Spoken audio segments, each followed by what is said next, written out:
Welcome to the Journey to Happy podcast, where you get concrete tools for mindset work, my best tips for lowering your anxiety.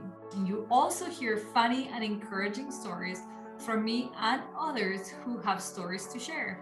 Around here, you'll discover the easy way to stop overthinking, to get rid of self doubt, and finally embrace a calmer, more confident you.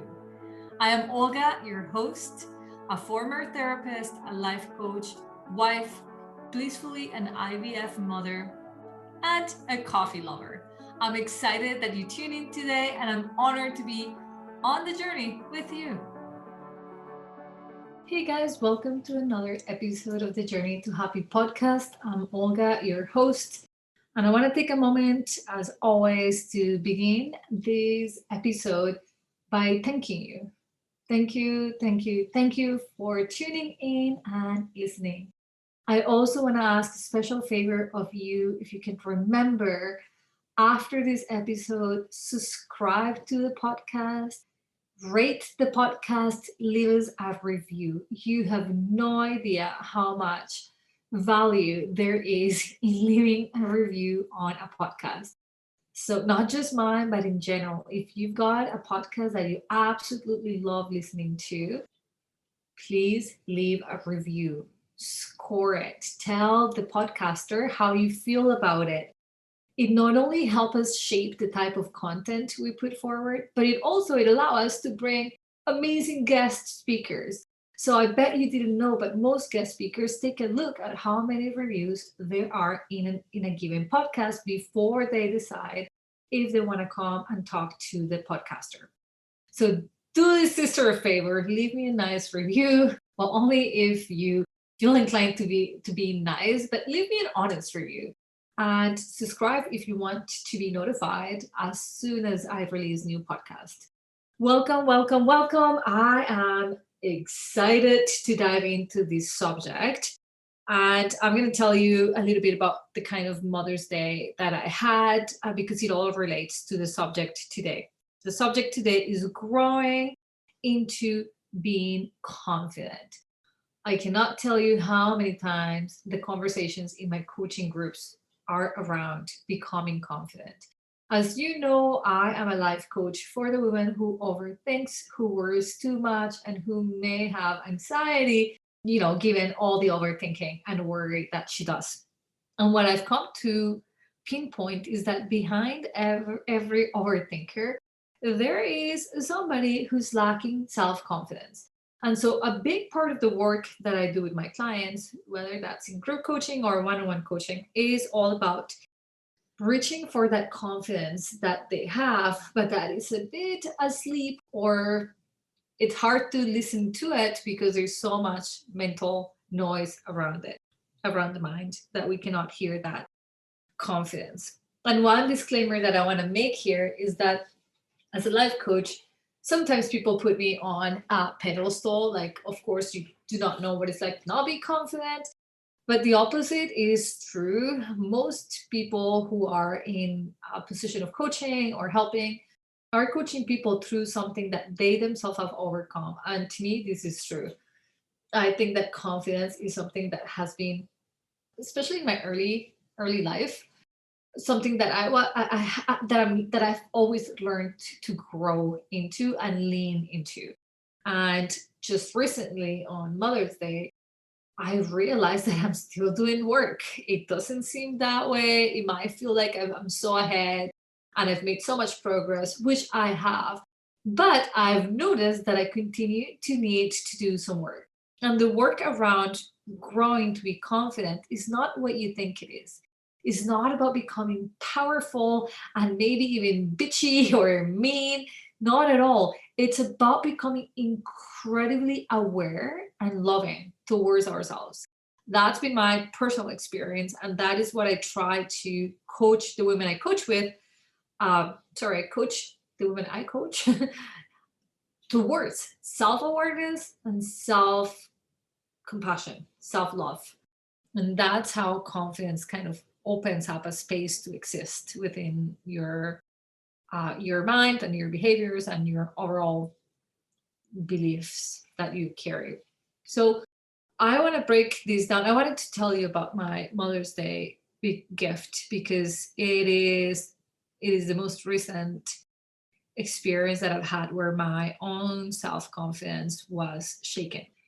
Prior to or leading to Mother's Day, I told my husband, "Oh, don't forget, Sunday's Mother's Day, or in 2 weeks is Mother's Day, or in 3 weeks is Mother's Day," because I wanted to give him a notch to say, "Hey, I am expecting a gift, flowers, a card, I don't care, a picnic." Actually, what I really wanted when he asked me, "What do you want?" I said, "Biking with you and Mateo and having a picnic." That was my ideal. We're moving, we're outside, we're outdoors, we're having a moment, we're building memories. That's kind of like my preferred type of gifts. And I reminded him, and I do that purposely because I know what it's like to get to the date and him being like, "Oh, sorry, was that today?" That's happened in the past. And this time I felt like this is my second Mother's Day. You bet that happened on our first Mother's Day. Chris was like, "Oh, yeah, it's Mother's Day. I will try and reschedule work," because that's the kind of husband I have. He works, he likes working. And so it doesn't matter if it's Sunday or Saturday or Mother's Day. He will find things to do. So this year I told myself I'm going to remind him. You know what is crazy? That in my own dialect internally, what would have been a more easy thing to go through is a Mother's Day where maybe my husband forgot about it and didn't plan anything. But instead, my husband surprised me. And he surprised me with three very generous gifts. And the first one, he gave it to me when Mateo went to bed a day before Mother's Day.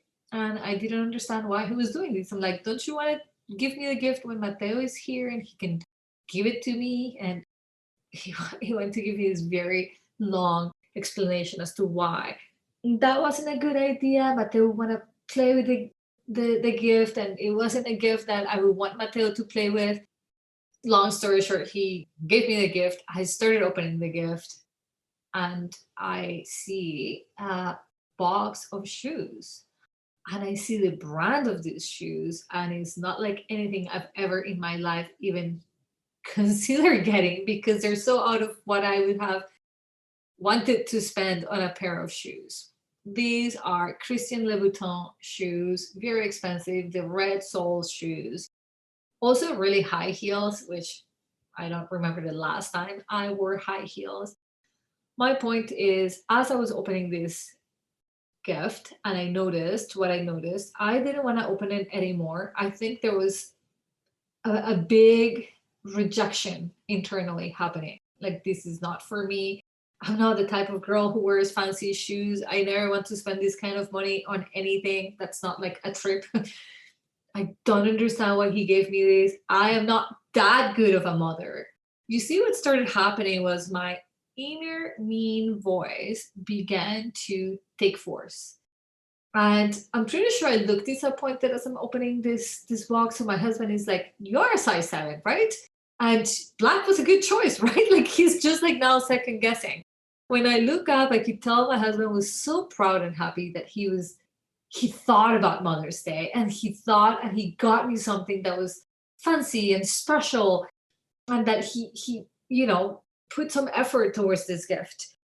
And I couldn't bring myself to smile or say thank you or respond like I've appreciated the gift or accepted the gift. I had an instant feeling of guilt. Immediately my mind was like, did I put too much pressure on him by reminding him about Mother's Day?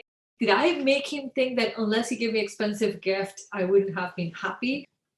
All things that really make no sense to question myself. You would think that I had a really peaceful night. No, I did not. All I could think about were these shoes and how uncomfortable I felt about this gift and how bad I felt that I didn't jumped up and down and gave him a massive hug and kiss. You guys, it challenged me. It challenged me to the core to have received an expensive, well thought gift. I focus on the worth of the gift. These shoes are easily over $1,000. It makes me want to puke almost to say that. Who am I to walk with these shoes? Would I want to walk with those shoes? Feel like they should be on a shelf and kept in a crystal container so nothing happens to them. And then it hit me. Oh my God. It does not matter how much work I've done to improve my self talk, to become kind to myself. There are still times when I'm faced with a generous gift, with a nice touch, with a compliment, and I do not know what to do about it. And my inner natural response is to reject it, to feel undeserving, to feel not worthy, and to turn that somehow against me. So, earlier I was saying what would have been more normal and okay for me to experience was a forgotten thought. If my husband had forgotten, I would have had an easier time being disappointed that way than having been shocked and surprised with such a generous gift. How does that make any sense?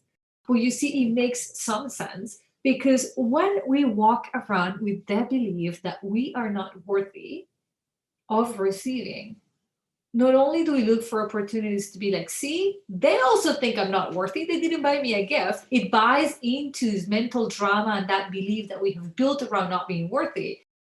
But then if we're not mindful, aren't unaware, we end up also rejecting the moments when we have an opportunity to change our inner limiting belief. That gift, accepting this gift, being intentional. Like when I caught myself with this inner mean voice saying all these stories, I came up with all the great reasons why I shouldn't accept this gift. When I was sleeping, I was thinking of things to tell my husband the next day. You know what? Let's return these shoes, and instead, let's do this with this money. Like our house could use paint, or I came up with all these things that were not for me, but for us, for the greater good. The next morning, when I woke up and I look back at the night I had, at the feeling I had to see that box still sitting there in my bedroom, it hit me. Not accepting this gift fully and deeply is also not accepting that I am worthy. The shoes is not what they're worth. The shoes are nothing other than an expression of love from my husband to me, a gratitude, an appreciation. He said, as he was giving me the gift, he said, this is not because you're a good mom, but because you're an amazing mom. And he meant it. And I felt those words. And maybe for me, it's enough to just have the words. Like I get watery eyed to think that my husband thinks I am an amazing mom. That's the best validation and appreciation that I can receive. But to him, giving was important. And I can relate to that. I love giving. Giving is my greatest pleasure, which is why I coach women. My entire career was based on helping myself do the thing that I love doing most. But when it came to receiving, and when it comes to receiving, I still get challenged. And it all comes from this limiting belief that I am not worthy, at least not that worthy. You bought me shoes that you bought at Walmart, I'll say, like, yeah, awesome. But these very expensive designer shoes, who am I? Who am I to do that? And so, my friends, when I talk about growing to being confident, I'm not saying to become confident. Notice that I'm not saying I want to become confident, to being, because that confidence lies within us. I want you to think of a tiny little child. I see my kid.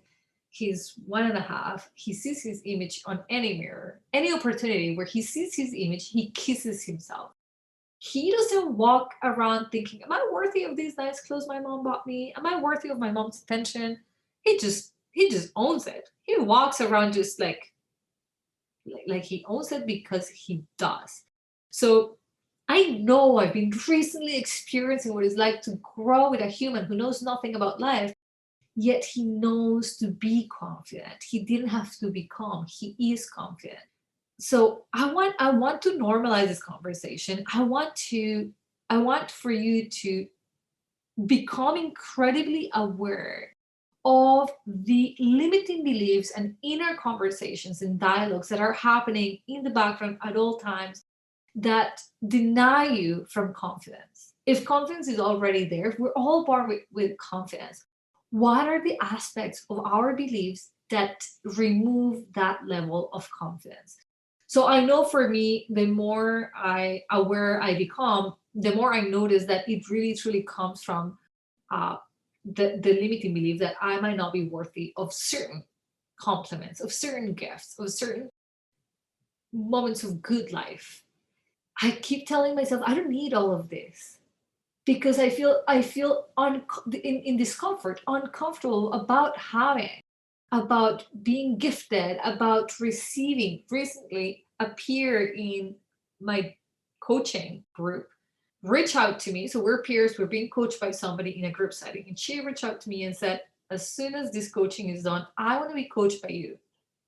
I felt so honored that a peer reached out and wanted to be coached by me. I felt uncomfortable. It felt like such a great compliment. She also said she loves who she is every time she talks to me. Another incredible compliment. And I didn't know what to do about it. I completely minimized, did not answer back to her, "I would love to coach you." I was like, wow, that's so kind of you to say. Moved on.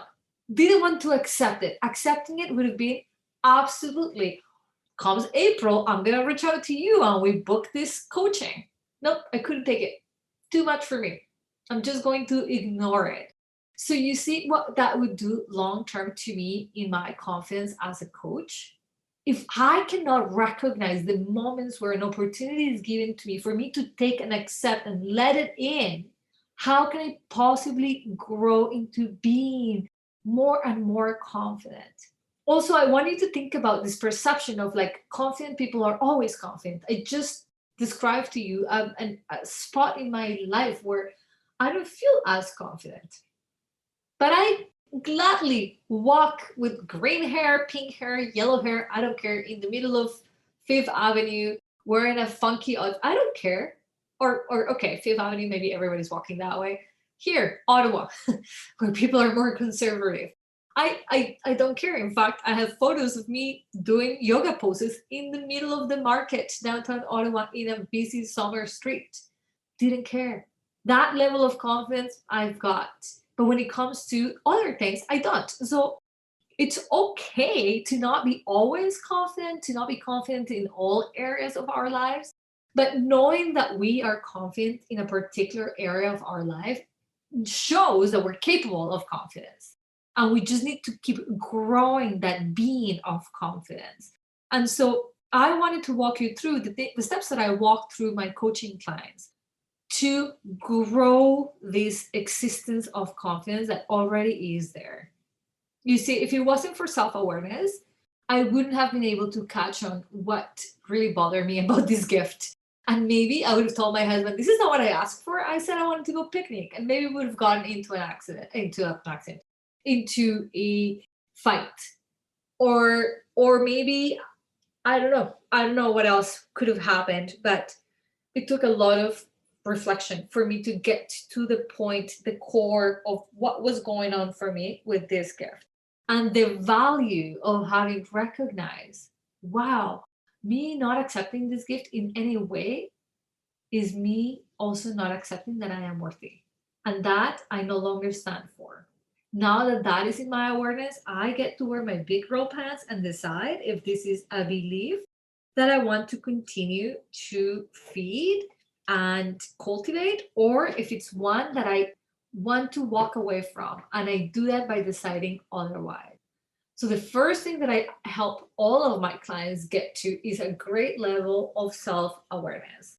So if you're in a session with me and I ask you a question and your answer is I don't know, I would ask you that question probably all the time until the answer is something that you do know. There cannot be a question that I ask about yourself, your thinking, your feelings, that your answer is I don't know. If the answer is I don't know, I know their level of self awareness needs to be worked on. So, how do we work on self awareness? For starters, get in the habit of asking yourself, how do I feel? When you do have a strong emotion like anxiety or fear or anger, also stop and pause and ask yourself, what caused me to feel this way? What brought me up to this state? Become curious. Curiosity is your number one tool to creating self-awareness. That thankfully I've got plenty of. I'm so curious that I use my curiosity to help myself become more aware of who I am and how I respond to my environment on a regular basis. Self awareness is not something that you do once and then you're like, that's it, I don't have to do it again.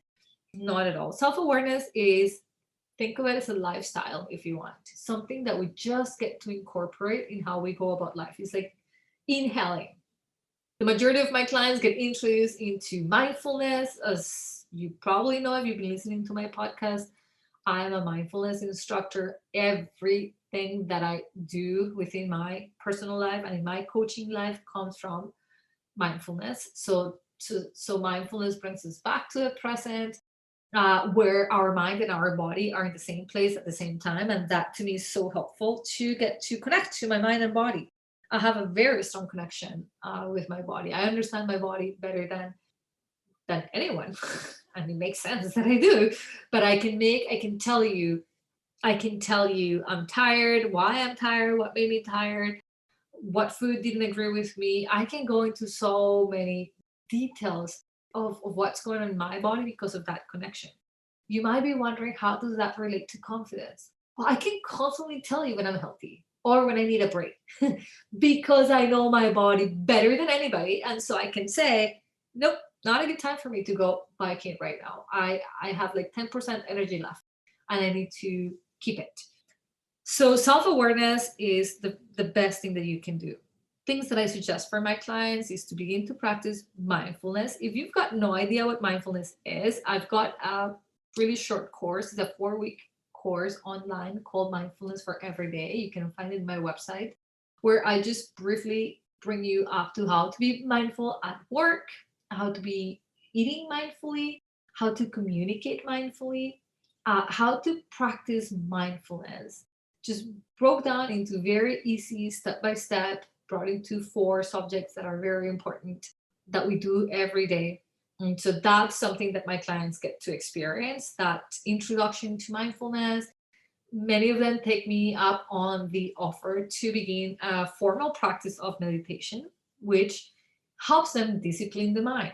If we discipline the mind, we get to have a better handle of our perceptions. And they also get into journaling. So you probably have heard me say this before. Just getting in the habit of writing out what's happening. I think, to me, anyways, I love writing and I enjoy writing, and I think I'm good at it. I love expressing my emotions through writing. I don't particularly do much with those writings, but it is such a great way to become aware of what's happening inside Olga's mind or Olga's heart. So, a regular practice of journaling and, of course, coaching or therapy, talking to somebody, listening to yourself out loud, talk about your emotions. It brings you such a great level of self awareness. Any therapy and coaching I've done has taught me more about who I am, and that is of great value to my overall growing of confidence. And then we get to the core of where the blockages are, what's eating up their confidence. And this is when limiting beliefs show up.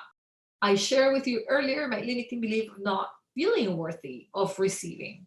So, like that, most of us walk around life with limiting beliefs like good people don't do this or bad people do that. We all have limiting beliefs that stop us from being confident. The most common limiting beliefs are, I am not enough, I am not worthy, if I'm not perfect, I'm not going to be liked by others, stuff like that. To get into the core of that is so crucial. You can do this on your own, but I tell you, it's a lot easier to do with somebody who knows how to get to limiting beliefs, like a coach, and get yourself to become very clear on where your limiting beliefs are that are stopping you from growing that being of confidence. Getting a handle on your inner critic is the last thing that I'll leave you with. So, listening to your inner voice and noticing. I had a client who said to me the other day, Olga, it's like I beat myself up into health, into goals. I do it by beating myself up. I cannot be kind to myself and say, hey, I believe you can totally run a half marathon and be happy doing that. I think you can succeed. She says, "Oh, I'll be saying to myself, if you don't run a half marathon, you're gonna be uh, unhealthy and overweight and die of a heart attack." And so I end up running the marathon because I'm terrified of the outcome that I told myself I would have. Sometimes, if we actually stop and listening to our inner conversation, we're gonna notice that we are mean. We bully ourselves, and wouldn't it be nice to get a break from that? Wouldn't it be nice that you have raised your level of awareness to such degree that you can catch yourself as you're having these mean limiting beliefs, this mean inner critic, and change the tune of that voice? It could be as simple as saying, like, no, you're no idiot. You're tired because you didn't sleep and you made a mistake. It is normal. You bet that's how I talk to myself once I become aware of the mean voice. My mean voice will immediately say, "Oh my God, you idiot, you forgot to turn the coffee maker on." But when I hear myself do that, I actually say the word cancel that or reset that, and I begin all over again. You were tired, and that's why you forgot to turn the coffee maker on. That's how we would talk to a friend. And the invitation here is that you can only grow your confidence by becoming your friend, your ally. Nobody ever became confident by being bullied. No one. That's what eats our confidence away.